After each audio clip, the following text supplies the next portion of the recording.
अस्सलामुअलैकुम my dear students, I am Shahzad Waheed, your biology teacher. Lecture का आगाज़ करते हैं खूबसूरत दुआ के साथ। रब्बे ज़िदनी इल्मा। I hope you all will be very fine. और मैं ये उम्मीद भी करता हूँ कि कल का लेक्चर आप लोगों ने RH यू कैन से इंटरेक्शन और फिर एरिथ्रोब्लास्टोसिस फर्टाइलिस की आपने प्रैक्टिस की होगी, और उसके एंड के ऊपर एक एक्टिविटी भी दी गई थी। आई होप कि आपने उसको भी प्रैक्टिस किया होगा। आज हम नया टॉपिक स्टार्ट कर रहे हैं and that we new topic is epistasis. क्या होती है एपिस्टेसिस और इसका इंटरेक्शन किस तरह होता है डिफरेंट जीन्स के साथ, उसको स्टडी करने के लिए मूव करते हैं व्हाइट बोर्ड पर। यस माय डियर स्टूडेंट्स, हम डिस्कस कर रहे हैं चैप्टर नंबर 22 और आज हम ले रहे हैं उसका lecture number 11। Topic under discussion is epistasis. Epistasis क्या होती है, उसके लिए हम स्ट्रेट फॉरवर्ड लेक्चर का आगाज करते हैं इस एनिमेशन के साथ। लुक एट दिस, आपको नजर आ रहा है यहाँ पे लेफ्ट साइड पे एक क्रोमोसोम का पेयर। इसका नंबर कुछ भी हो सकता है। इंपॉर्टेंट बात यह है कि एक पर्टिकुलर जीन इस क्रोमोसोम के लॉकस नंबर 3 पे प्रेजेंट है। आपको पता है कि होमोलोगस क्रोमोसोम्स में अलील्स आपस में मिलकर एक जीन की अपीयरेंस को कंट्रोल कर रहे होते हैं, लेकिन इस वक्त हम जिस इंटरेक्शन की बात कर रहे हैं वो इंट्रा क्रोमोसोमल नहीं है। यानी कि हम होमोलोगस क्रोमोसोम के अंदर जो जीन प्रेजेंट है हम उनकी बात नहीं कर रहे हैं, बल्कि हम एक रिमोट इंटरेक्शन की बात कर रहे हैं। आपको पता है कि आपके टीवी के साथ जो आपका रिमोट कंट्रोल होता है उसको आप एक डिस्टेंस से बैठ के कंट्रोल कर रहे होते हैं, राइट। आप बिल्कुल टीवी के साथ ही ना कोई केबल अटैच होती है, ना आप खुद वहां पे मूव करते हैं, बल्कि आप डिस्टेंस से बैठकर रिमोटली उसको कंट्रोल कर रहे होते हैं। तो यही समझ लें कि एक जीन जो एक होमोलोगस क्रोमोसोम के ऊपर मौजूद है वो किसी दूसरे क्रोमोसोम के ऊपर प्रेजेंट जीन के एक्शन को या उसकी एक्टिविटी को कंट्रोल कर रही है। This remote access of a gene that is lying on one homologous chromosome with the gene that is lying on some other homologous chromosome is called as basically epistatic effect। ठीक है my dear students, तो लिखते हैं यहां पर आपके लिए definition. It is an interaction of a gene on a homologous chromosome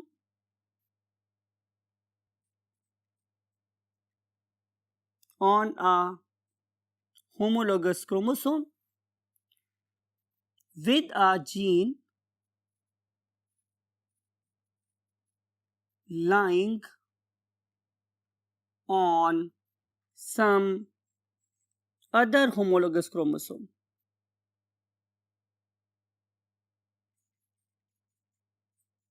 right. For example मेरे पास होमोलोगस क्रोमोसोम का एक पेयर ये है। फर्ज कर लेते हैं ये क्रोमोसोम नंबर 3 है।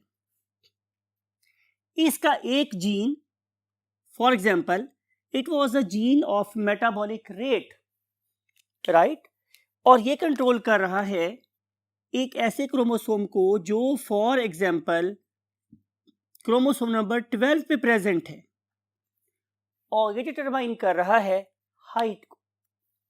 सिमिलरली अगर मेरे पास ये एक और होमोलोगस क्रोमोसोम है और इसका नंबर है फॉर एग्जांपल 22, और ये कंट्रोल कर रहा है इसके वेट गेन करने की एबिलिटी को, तो ये वाला जीन जो क्रोमोसोम नंबर 3 पर है it is going to affect not only gene on chromosome number 12 but also the gene on chromosome number 22।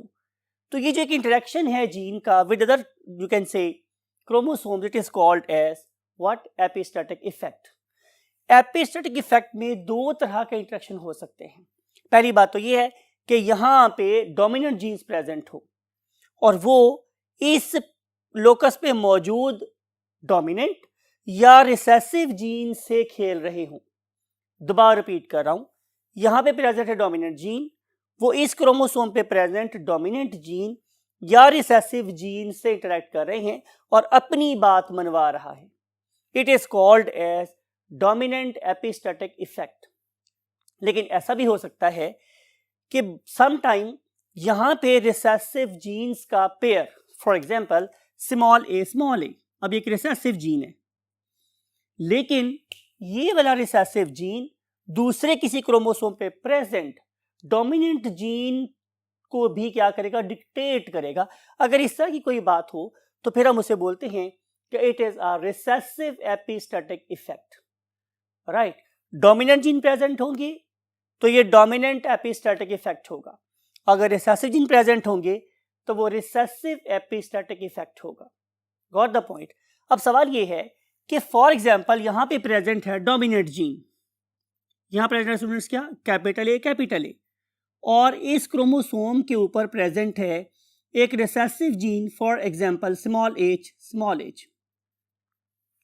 Now this capital gene और dominant gene is going to dictate a recessive gene at some other chromosome at some other locus। क्या ये वाला interaction dominant gene की तरह set कर रहा है या कि नहीं? तो आंसर इज नॉट। जब हम लोग एक टिपिकल मेंडेलियन इंटरेक्शन की बात करेंगे, जैसे आपको याद होगा हमने कैपिटल टी स्मॉल टी की बात की थी, या हमने कैपिटल वाई स्मॉल वाई की बात की थी, या हमने एपिकल और किसकी बात की थी, एक्सिलरी की, तो उस वाले केस में जो क्रोमोसोम थे वो एक ही लॉकस पे प्रेजेंट थे, एक ही क्रोमोसोम एक ही होमोलोगस पेयर के एक ही लॉकस पे प्रेजेंट थे, राइट। फॉर एग्जांपल अगर मैं यहाँ पे कैपिटल ए लिख रहा हूं और यहां पर मैं लिख रहा हूं स्मॉल ए, तो अब this capital A is dominant over small A, but the genes are lying in the same chromosome at the same locus. अगर इस तरह का होगा तो यह बिल्कुल डोमिनेंट डायरेक्शन होगा। लेकिन जैसे मैंने अभी बताया कि यहां पे जो प्रेजेंट जीन है वो किसी दूसरे लॉकस के ऊपर जाके इंटरेक्शन शो कर रहा है, तो फिर ये नॉर्मल डोमिनेंस इंटरेक्शन नहीं है, बल्कि ये एक डोमिनेंट एपिस्टेटिक इंटरेक्शन है, राइट। और ऐसा भी हो सकता है, मैंने आपको अभी ये बात बताई है, ऐसा भी हो सकता है कि यहाँ पे दो रिसेसिव जीन हो और वो यहाँ पे प्रेजेंट किसी डोमिनेंट अलील को डिक्टेट कर रहे हो। It is quite possible. तो ये कहलाएगा रिसेसिव एपिस्टेटिक इफेक्ट। बात समझ आ गई? सो फिर बता रहा हूं, don't confuse interaction of capital A with small A with interaction of its capital T with its capital T. ये बिल्कुल दो डिफरेंट चीजें। एग्जाम्पल हमारे पास क्या है? एग्जाम्पल स्टूडेंट्स हमारे पास ABO blood group system. ABO blood group system, आप में से किसको याद है कि इसको किसने डिस्कवर किया था? एक्सीलेंट आंसर इज लैंडस्टाइनर ने। इस पर्टिकुलर केस में यू नो वेरी वेल, बहुत बड़ा डिस्कस हुआ आप लोगों के साथ कि अगर आप लोगों के पास एंटीजन ए है, अगर आप लोगों के पास एंटीजन ए है तो ब्लड ग्रुप कौन सा होगा? ए, याद है ना। और अगर आप लोगों के पास एंटीजन बी हुई तो ब्लड ग्रुप क्या होगा? बी। और अगर आप लोगों के पास एंटीजन कौन सी हुई? दोनों, यानी कि एंटीजन ए भी हुई और बी भी हुई, तो ब्लड ग्रुप क्या कहलाएगा? A B. लेकिन अगर मेरे पास कोई एंटीजन नहीं है, मेरे पास कोई एंटीजन नहीं है, तो ब्लड ग्रुप बनेगा ओ। इट इज इंपॉर्टेंट, इस आज के टॉपिक में इट इज इंपॉर्टेंट, इस पर स्टार लगा रहा हूं आप लोगों के लिए। अगर किसी ब्लड में एंटीजन प्रेजेंट नहीं होगी तो ब्लड ग्रुप कहलाएगा ओ। अगर आप इसमें डालोगे एंटी सीरा ए तो भी कोई कोएगुलेशन नहीं होनी चाहिए। अगर आप इसमें डालोगे एंटी सीरा बी तो भी यू नो वेरी वेल के इसमें कोई कोएगुलेशन नहीं होनी चाहिए। अगर एंटी सीरा ए के साथ भी कोएगुलेशन ना हो और एंटी सीरा बी के साथ भी कोएगुलेशन ना हो तो इसका मतलब यह है कि उसमें ना तो एंटीजन ए प्रेजेंट है और ना ही उसमें एंटीजन बी प्रेजेंट है, तो ब्लड ग्रुप क्या कहलाएगा? मेरे पास ओ, राइट। तो किसी जगह पे आरबीसीज का एंटी सीरा डालने पर कोएगुलेट हो जाना रिफ्लेक्ट करता है कि यहाँ पे एंटीजन प्रेजेंट है। और आपको एक बात और याद होगी, मैंने ये बोला था कि एक ऐसा कपल जिसमें से खा मेल या फीमेल दोनों में से कोई एक बंदा अगर ए बी ब्लड ग्रुप वाला हुआ तो उनके यहाँ ओ ब्लड ग्रुप वाला बेबी कभी प्रोड्यूस नहीं हो सकता। आपको मेरी बात याद होगी, दोबारा रिपीट कर रहा हूं। एक ऐसा कपल जिसमें मियां और बीवी में से किसी एक का ब्लड ग्रुप अगर ए बी होगा तो उनके यहाँ ओ ब्लड ग्रुप वाला बेबी प्रोड्यूस नहीं हो सकता। लेकिन हिस्ट्री के अंदर एक अजीबोगरीब किस्म का मिरेकल भी हो चुका है, राइट। उसी मिरेकल को, उसी एक अजीब सी चीज को और उसके पीछे छुपी हुई साइंटिफिक हकीकत को आज हम यहाँ डिस्कस करने वाले, राइट माय डियर स्टूडेंट्स। हमारे यहाँ ए एंटीजन बनाने वाला जीन और बी एंटीजन बनाने वाला जीन, ये एक ही क्लस्टर में क्रोमोसोम नंबर 9 पे प्रेजेंट होते हैं। ये बड़ी इंपॉर्टेंट इंफॉर्मेशन है, आपने इसे अपने माइंड में जगह देनी है कि हमारे ए एंटीजन बनाने वाली जीन और बी एंटीजन बनाने वाली जीन्स क्रोमोसोम नंबर 9 पर प्रेजेंट होती है। राइट, देखते हैं कि इस बात को हम आगे मजीद कैसे लेके चलते हैं। We have to go to the next board. Yes my dear students, हमने बात की एंटीजन की। एंटीजन क्रोमोसोम नंबर 9 पे प्रेजेंट है, कौन से, ए और बी एंटीजन। चलें, बात को आगे बढ़ाने से पहले आप लोगों को एक और मिसाल देते हैं। नॉर्मली जो जिंदा कौमें होती हैं वो अपने अच्छे दिन बहुत जोश खरोश से बनाती हैं। हम भी एक जिंदा कौम है, हम अपनी 14 अगस्त को भी बड़े शायाना शान तरीके से बनाते हैं। We love our flag as well, हम अपने वतन के परचम से भी बहुत मोहब्बत करते हैं। तो हम उस दिन बहुत से परचम लहराते हैं। परचम लहराने का सबसे बेस्ट मेथड क्या है कि आप अपने परचम को जितना बुलंद हो उतना ऊपर लगाएं। तो जाहिर है आप खुद तो ऊपर ही जा सकते हो, तो हम फिर क्या करते हैं कि हम उस परचम के साथ एक स्टिक लगाते हैं, एक डंडा लगाते हैं, एक रॉड लगाते हैं और उसे मैक्सिमम बुलंद करके लगाते हैं। Yes, it is a sign of our love and affection with our country. क्या हम लोग विदाउट दैट पर्टिकुलर स्टिक उस झंडे को कहीं अटैच कर सकते हैं या बुलंद कर सकते हैं? तो आंसर इज नो। यही वाला काम हमारी ये वाली जीन कर रही है जो अब क्रोमोसोम नंबर 19 पे प्रेजेंट है। This particular gene is called as H gene. This particular gene is called as H gene. Right, मैंने आपको एनालॉजी दी है किसकी, फ्लैग की, कि फ्लैग के अंदर दो चीजें शामिल हैं, एक आप लोगों का अपना फ्लैग और दूसरी उसकी अटैचमेंट। ये बड़ी इंपॉर्टेंट चीज है जो आपने अपने माइंड में रखनी। फ्लैग किसका बना हुआ है? बेसिकली कपड़े का बना होता है। राइट, और जो अटैचमेंट है वो यूजुअली आप लोग बैम्बू स्टिक लगाते हो आमतौर पे, जो लगानी भी चाहिए। कोशिश करना चाहिए कि हम मेटल का रॉड इस्तेमाल ना करें, बिकॉज इससे जान जाने का खतरा भी हो सकता है। अगर करंट कहीं साथ अटैच हो जाए तो बेहतर है कि आप किसी लकड़ी के स्टिक के साथ इसको अटैच करें। इसीलिए मैंने यहाँ पे बैम्बू का वर्ड यूज किया है। तो ये बांस की लकड़ी और ये वाला कपड़ा फ्लैग को लहराने में आपकी हेल्प कर रहा होता है। अब यहां पर जो क्रोमोसोम नंबर हमारा क्या था, 9, वो बनाता है एंटीजन। बात को तो गौर से सुनिएगा। Look at this free diagram. ये मेरे पास अगर एक आरबीसी है तो इस आरबीसी की सराउंडिंग में प्रेजेंट है यहां पर डिफरेंट किस्म के antigen. For example antigen A, for example antigen B, right, और फॉर एग्जांपल मेरे पास both antigen A and B. अब ये वाली एंटीजन इस पर्टिकुलर आरबीसी के सरफेस पे तब चिपक सकती है कि जब मैं यहां पे एक ग्लाइकोप्रोटीन अटैच करूं। This particular glycoprotein is acting as a bamboo. ये बैम्बू के तौर पे काम कर रही है और ये जो जीन है it is acting as the your real flag. अब अगर मेरे पास ये वाली स्टिक नहीं है तो ये वाला बैम्बू तो ये वाला एंटीजन इस आरबीसी की सरफेस पे अपने आप को अटैच नहीं कर सकता। तो इस पर्टिकुलर ग्लाइकोप्रोटीन की फॉर्मेशन इस एच जीन के कंट्रोल में है। बात समझ आई? अब अगर मैं आपसे ये पूछूं माय डियर स्टूडेंट्स कि आपके ख्याल में क्या ऐसी पॉसिबिलिटी हो सकती है कि एक कपल है जिसमें से एक organism A B blood group वाला है लेकिन उनके यहाँ एक ओ ऑर्गेनिज्म प्रोड्यूस हो जाता है, एक ऐसा बेबी प्रोड्यूस हो जाता है जिसका ब्लड ग्रुप ओ हो, तो मेरा ख्याल है कि आप फौरन आंसर दे सकते हैं yes, it is quite possible कि उसके क्रोमोसोम नंबर 9 पर लिखा हुआ है एंटीजन ए बी, लेकिन वो वाला जीन जिसने हमें ये ग्लाइकोप्रोटीन प्रोवाइड करनी थी वो अब यहां पर प्रेजेंट नहीं है। तो despite of the fact that antigen is present in the blood, it cannot attach itself on the surface of RBC. तो this particular RBC will appear as, जैसे मैंने आपको याद बताया था कि ओ ऑर्गेनिज्म का RBC कैसा होता है, गंजा, उसके सरफेस पे किसी किस्म का बार नहीं है, किसी किस्म का एंटीजन नहीं। तो एंटीजन प्रोड्यूस करने के बावजूद वो एंटीजन इस एच जीन की एबनॉर्मलिटी की वजह से इस पे अटैच नहीं होगा।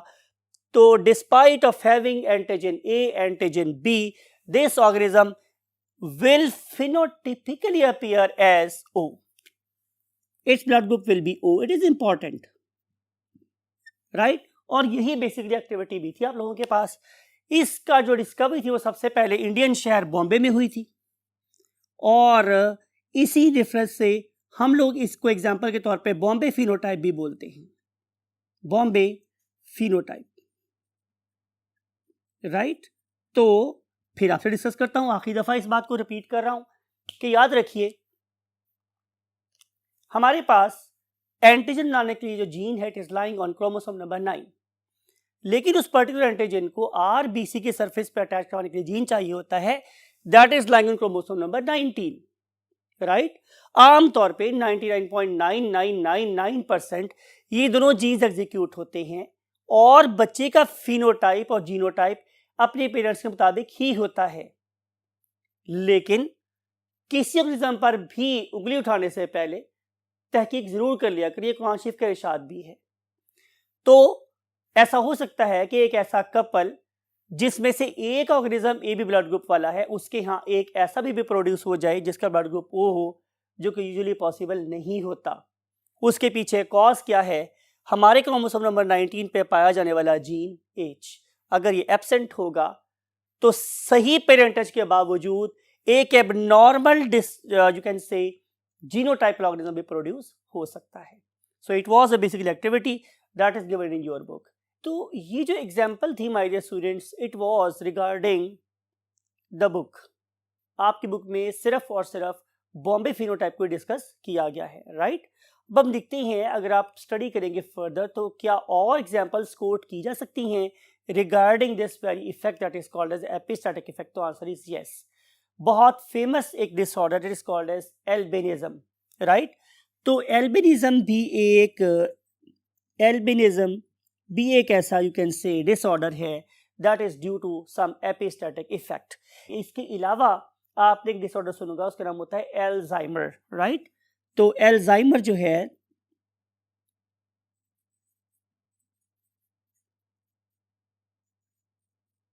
राइट, इसके अलावा जो डिफरेंट किस्म के हमारे हेयर कलर्स हैं आर हेयर कलर्स, ये भी अपना इफेक्ट चेंज करते रहते हैं बाय कंट्रोलिंग और by interacting with some other genes. इसके अलावा जो हमारा स्किन कलर है ये भी, और इसके जितने भी शेड्स हैं ये सारे के सारे अपना कलर चेंज करते रहते हैं by interacting with the remote genes. तो these are all examples of what epistatic effect, right. I hope कि आप इन सारे एग्जांपल्स को अपने माइंड में रखेंगे और इन सारी चीज़ों को इफेक्टिवली यूज करेंगे to score maximum marks in your board. इस दुआ के साथ कि आप इन चीज़ों को अपने माइंड में जरूर रखने में कामयाब हों और मैक्सिमम मार्क्स भी स्कोर कर सकें ताकि आप अपनी मंजिल पर ज़रूर पहुँचें। आई वॉन्ट टू से यू अल्लाह हाफिज़, और हमेशा कहता हूँ कि अपना और अपने पेरेंट्स का बहुत ख्याल रखिएगा और अब कभी नमाज पढ़ें तो हमारे लिए भी ज़रूर दुआ कीजिएगा। आई वॉन्ट टू से यू अल्लाह हाफिज़।